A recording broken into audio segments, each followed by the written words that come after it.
obviously people hear the word exorcism and they see my name and they see the images from the trailer, they think it's one thing, but the fun is that, you know, it unfolds in a way that you probably never expected. I mean, I remember I went to see District 9 thinking it was an alien invasion movie and came out going, that was a beautiful father-son story. I mean, what do you think it is about that style that lends itself to scaring people?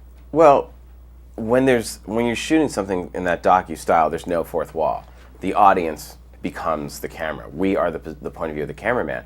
And you don't feel the safety of the distance of the special effects and the lighting and certain things that scare you, but in a way continually remind you that you are watching a movie. When you're watching a documentary, even though you know it's not real, and we're not saying it's real, it feels more real. And it's actually an incredible style when there's a director that embraces it and understands how to use it. I mean, obviously Blair Witch and Wreck, I think, did it brilliantly, Cloverfield, but if you've ever seen Peter Watkins' film Punishment Park, it's from 1971. It's terrifying and very disturbing and feels real.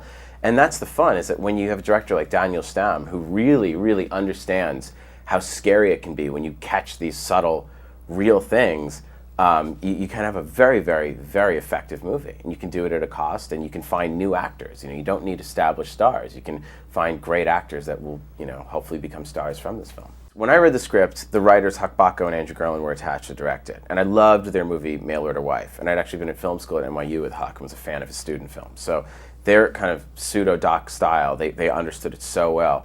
What I loved about the script was I had no idea where it was going. I was certain it was one thing, and then I turned to the page and go, oh my God, the characters were so well written and so well defined. It didn't feel like, you know, most of the horror scripts, they'll set up a character in a joke or two and then they get killed off later. But this really is a character piece and a psychological thriller and a drama, and I just thought it worked on so many levels.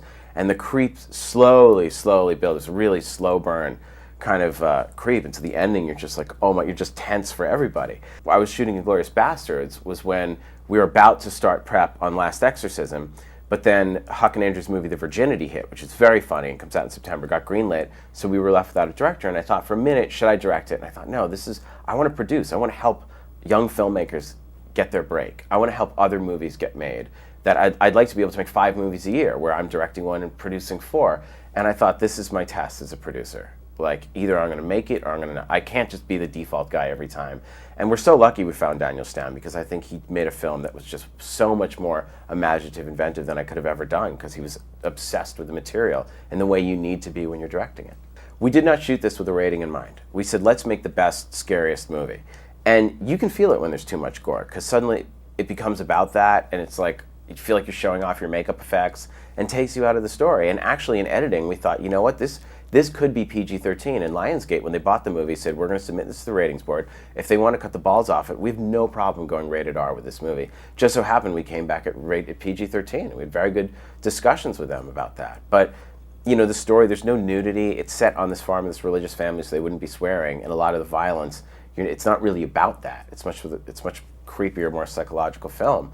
To me, it's one of those things that I sort of want to believe in, but I'm scared exists. But it's really, that's what the film does, really shows that clash of religion and science. It doesn't take sides, it just lets them fight it out. So I've always been fascinated by it.